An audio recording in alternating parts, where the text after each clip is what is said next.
বন্ধুরা, আজকে আমি একটু গোপোষণারা ঘুমাচ্ছে, তুলে নেব।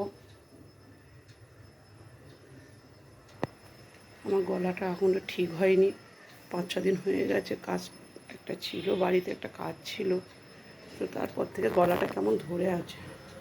ভাবলাম তোমাদের সাথে কথা বলা হয় না, একটু কথা বলে নিই। ঠিক আছে, আজকের খুব ভালো একটা দিন, আমি একটু পুজো করে নিই। আর বৃহস্পতিবার, রামনবমী, তো আমার ঘরে রামের ছবি নেই, মানে রামের মূর্তি নেই, ছবি আছে এই যে। তো আজকে সবাইকে একটু গঙ্গা জলে স্নান করাবো আর দুধ দিয়ে দেখাচ্ছি। আমি স্নান করাবো বলে সব রেডি করে নিয়েছি।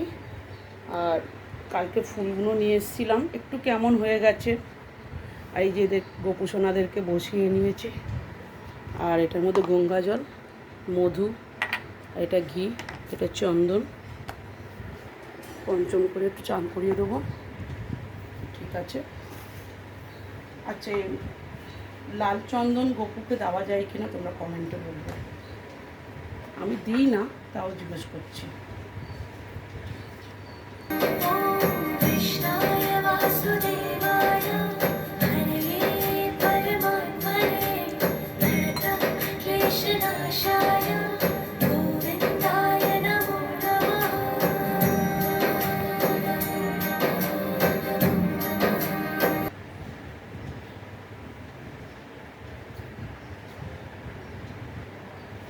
আমি বেশি দুজনকে ম্যাচিং ড্রেস পরাই, যেহেতু লক্ষ্মী মাকেও এই ড্রেসটা পরাবো, দুজনের একই। আমার বড় মেয়ে এই ড্রেসগুলো বানিয়ে দেয়, ও সেলাই করে। তো আজকের এদেরকে আমি পুজো না দিয়ে জলও খাই না সকাল থেকে, যেহেতু এদের পুজো নিয়েই আছি। যতক্ষণ না কাজ শেষ হবে আজকের, আমি ততক্ষণ না কাজেও যাব না। পুজো পাঠ শেষ করে সেটা আমার খাওয়া হলে না হলে না হবে। আপাতত দুজনে রেডি হয়ে গেছে।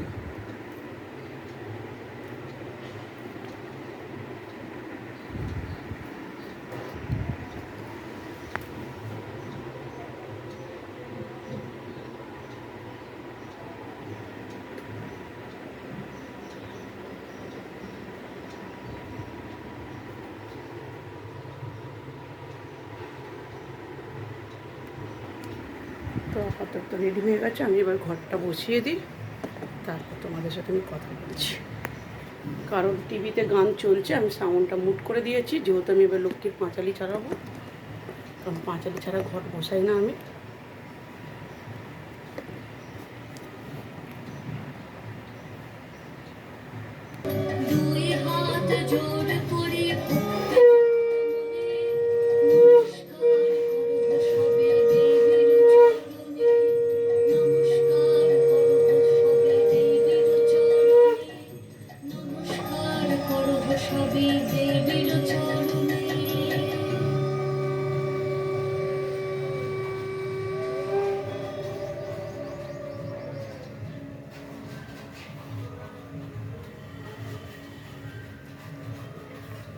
যাই হোক, পুজোটা শেষ হলো।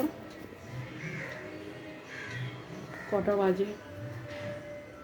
সেই 8:30 থেকে শুরু করেছি।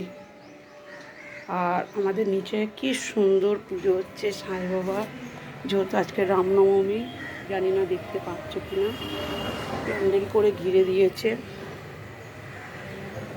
ঠিক আছে।